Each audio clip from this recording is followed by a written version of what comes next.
Hey, everybody, welcome into another edition of the Inside Nebraska podcast. He's Steve Marik. I'm Zack Carpenter. And Steve, a semi-emergency episode of the podcast today, a couple hours ago, ESPN's Pete Thamel reported that Tony White, the Syracuse defensive coordinator, has been hired as Nebraska's defensive coordinator. So the Huskers at long last and some fan angst, they finally have their DC in place. What are some initial thoughts? My first initial thought was, who is Tony White? So I had to go and do some research and quickly form some thoughts and read some stuff, watch some stuff. But at the end of the day, I think this is a pretty solid hire. So when we first talked with Matt Rule, not us, during his introductory press conference, he said that he wanted a young, dynamic, hungry assistant staff. And I think that's exactly what Tony White is. He's 43 years old. This is going to be his first Big Ten defensive coordinator spot. He spent the past 3 seasons at Syracuse. And when he got at Syracuse, it was one of the worst defenses in the nation, the entire nation. And he turned that thing around. They're for the past 2 seasons, they've been top 30 defenses. The stat that I really like is the yards per play. In 2019, Syracuse allowed 30 points per game.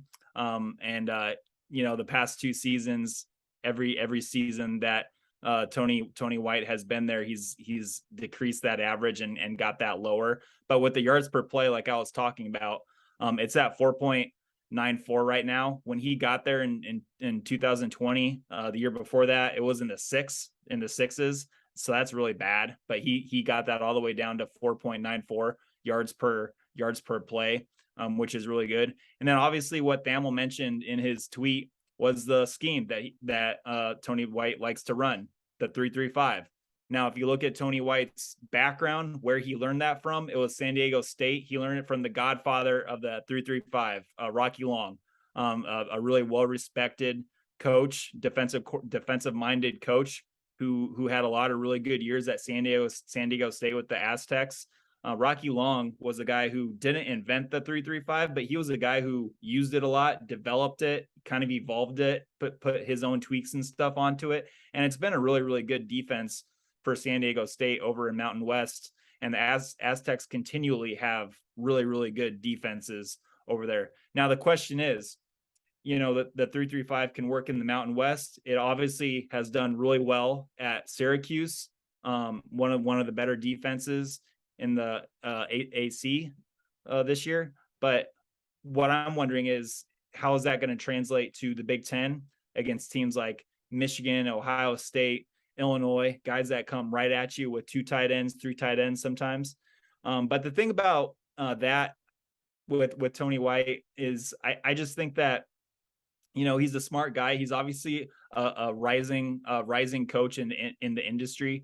I think kind of a young star in the making almost. So he's obviously a smart guy. I think that he's not just going to use the 3-3-5 no matter what the offense that he's looking at is running. So I think he's just going to do what every defensive coordinator does these days, is just match what the offense does, across from them and go from there. So he's a smart coach. Obviously, Pete Thamel also said that he chose Nebraska over some other stops that were looking at him possibly for to be their defensive coordinator. So at the end of the day, I think it fits Matt Rule's staff, what he said in his press conference about being young, hungry, wanting to prove themselves.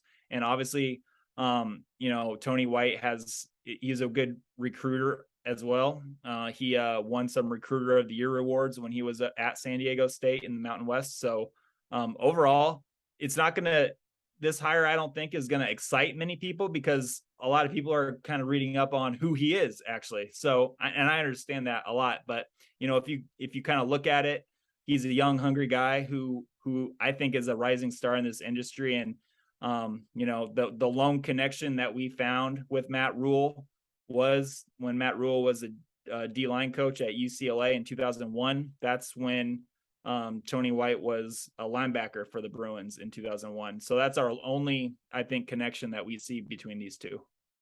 Yeah, that's something I was going to hit on, is the lack of connections. And we talked last time, it was you and me on one of these videos. We broke down the 5 official hires plus a strength coach of 6 in total, and it was all connected to Matt Rule of working with him pretty much at every stop: Temple, Baylor, Carolina. And this is the first hire he's made that has not worked with him extensively. That one stint over 2 decades ago is the only one that we could find. Maybe there's one that connection between the two that's staring at us in the face that we don't see right now. Now that we're pretty much, there probably is. We've been staring at the laptops for hours and hours and hours today, so maybe we missed something. yeah, I mean, it could be right there, and we're just not finding Waldo, and he's clear to see right there. But the fan reaction and the just the reaction overall, in general for Tony White's something else, because this is his second hire now. You talked about rising stars in the industry, young driven coaches who are seen in that light, and this is the second hire now out of all the assistants that I recall like instantly in my mind, where the opposing team who's losing him has pretty much a unanimous reaction of no, like don't take him from us. Take a different assistant. It was EJ Barthel, the UConn running backs coach, and Tony White, the Syracuse defensive coordinator. So that's another interesting dynamic. I know it's always fun to see the fan bases who are saying good, take him, or the fan bases say no, we need him. And you talked about young driven and rising stars, and you also talked about the 3-3-5. Can it work in the Big Ten? And I was thinking about that too, because I was talking with one of my buddies who's a Nebraska fan back home. He's asking me, do you think that'll work in the Big Ten?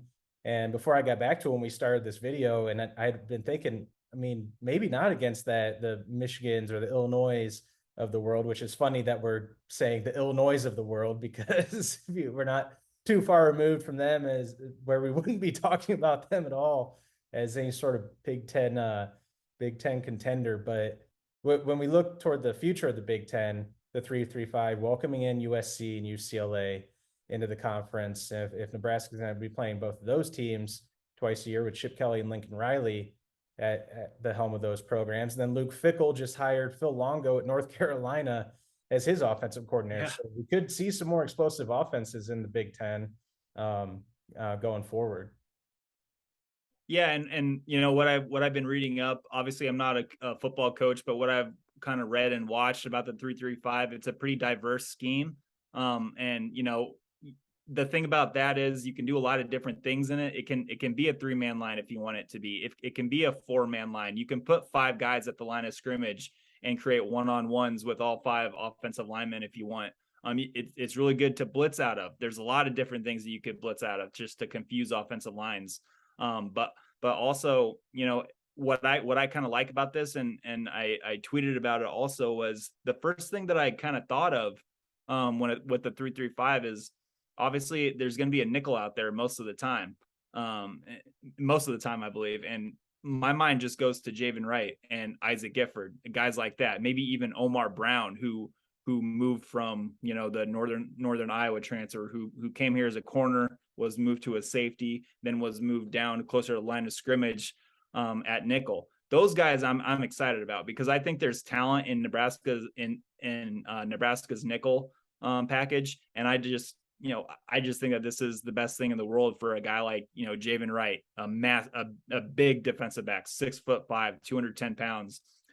He can run, he can tackle. I would love to see more of Javen Wright on the football field, but Isaac Gifford is pretty good too. Solid tackler, you know, kind of does everything that you tell him to. I'm just excited for that position specifically in this defense coming up here for Nebraska.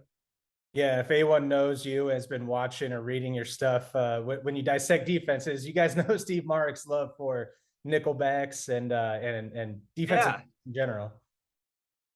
So what I really like about nickels is you have to be like the ultimate football player to be a really good nickel. You have to be big enough to stick your nose in the run game. You have to be strong enough to set the edge in against a run. You need to be fast enough and quick enough and hold your own in pass defense out in space as a hang defender, as an overhang defender. I don't know. I just really like watching that position on a football field. So yeah, when I read about Tony White in the 3-3-5 and Rocky Long, the godfather of the 3-3-5 out at San Diego State. I just got kind of excited. So we'll see what it ultimately looks like in Lincoln. But color me interested at least. Yep, and we'll see what this defense looks like in general, the overall structure of that, and the overall structure of the staff. Tony White reportedly hired as the defensive coordinator, which means we would have 2 positions left to fill at Nebraska's on-field full-time assistants. Donovan Raiolo was hired as offensive line coach late Tuesday night, and so we got 7. We have 7 out of 10 that are filled. 8 out of 10 reportedly with Jake Peetz as quarterbacks coach, and so that leaves us with linebackers coach and receivers coach to fill. And linebackers coach, if you go to nebraska.rivals.com, put up a report recently that Rob Voracek, I don't know if the D is silent or not yet. All I know is that he has been close. They're close to getting a deal done with him. Carolina Panthers defensive assistant, worked with Rule at Temple and Baylor as a grad assistant and a student player assistant actually during his final couple of years there. And then receivers coach, just don't have really any names that have come to the forefront, except for a couple that we kind of scratched off. But just the one notice that recruiting ties to Texas and the Midwest are a couple of the priorities there, or one of the priorities there, as Matt Rule looks to fill out his coaching staff. They're getting speed. That 3-3-5 defense, I mean, you're gonna want speed on that, and then this offensive system with Marcus Satterfield, you're gonna want speed. Yeah, and you brought up Texas, and that just kind of rang the bell in my mind. Tony White is a Texas native, obviously played at UCLA, so maybe there's some Texas connections, some West Coast connections too. Although I don't know how big of a priority the West Coast recruiting is going to be under Rule, but it's there if they want it, I guess. Yep, a lot of interesting dynamics. Keep going on here. It's exciting stuff that they're filling out. The staff, like I said, some more positions to go, more analysis features to go. Steve's going to be hopping on with Jay Foreman again over the weekend. Oh yeah, to go up Monday. Break down Tony White's defense once they have a chance to kind of dissect the film and go through it and just kind of get their own thoughts about what the Nebraska defense could look like. That'll be available on the Inside Nebraska YouTube channel and at nebraska.rivals.com. So like and subscribe to this so you get that video and all of our videos dropped right in your feed, and subscribe to our site for more stuff coming along as we get closer to finishing out the staff and get closer to the early signing period for the Huskers. So once again, for Steve Marik, I'm Zack Carpenter, and we'll catch you guys again next time.